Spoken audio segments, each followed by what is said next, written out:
태영건설이 시공 중인 부산 국제아트센터 공사 현장입니다. 320억 원 규모의 이 공사 현장은 70% 공정이 진행 중인 가운데 시공사 워크아웃 신청 소식이 전해졌습니다.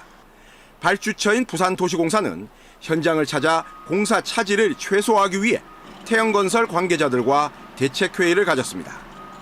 하도급 대금이랑 노무비는 원칙적으로 다 지급이 될 거고 나머지 부분에 대해서는 저희 공사에서 하도급 대금 직불 노무비 구분 과제를 통해서 현장업체 손해가 되지 않도록 그렇게 지급을 보정할 예정이고. 태영건설이 시공 중인 부산 지역 공공사업은 부산신항 웅동지구 배후부지와 에코델타시티 2, 3단계 사업, 일광지구 공공주택 건설 사업 등 모두 10곳에 이릅니다.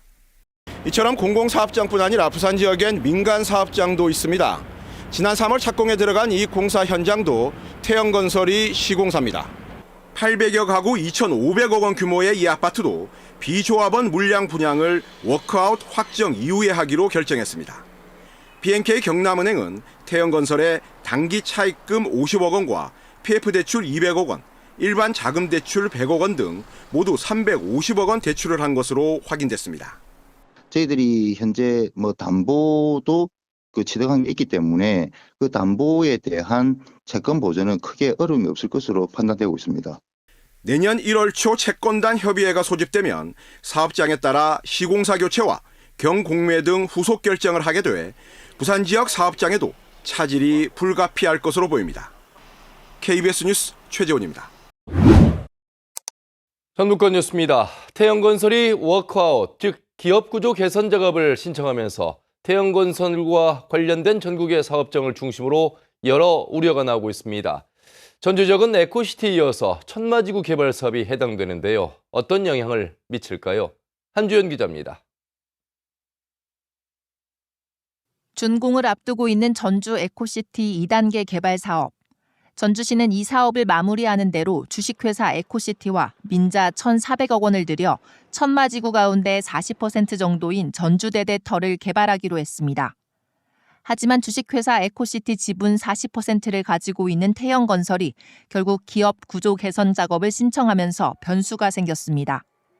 태영건설의 지분을 다른 출자사가 인수할지, 새로운 출자사를 찾아야 할지 등 채권단의 결정에 따라 대응해야 합니다. 태영건설 채권단의 결정에 지금 주목하고 있는 상황입니다. 사업이 정상적으로 추진될 수 있도록 여러 가지 대안을 민간사업자하고 협의해 나갈 예정입니다. 하지만 고금리가 이어지면서 부동산 프로젝트 파이낸싱으로 인한 유동성 문제가 건설업계 전반으로 확산할 수 있어 지자체 차원의 대응이 쉽지 않아 보입니다.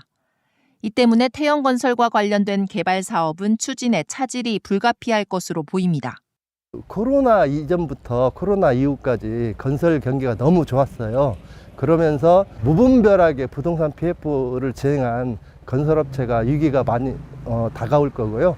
태영건설 측이 분양 계약자가 있는 아파트 건설 공사는 계속 진행할 것이라고 밝힌 가운데 전주 지역의 태영건설 아파트 사업장은 내년 입주를 앞둔 한 곳으로 주택도시보증공사 분양보증에 가입한 상태로 확인됐습니다.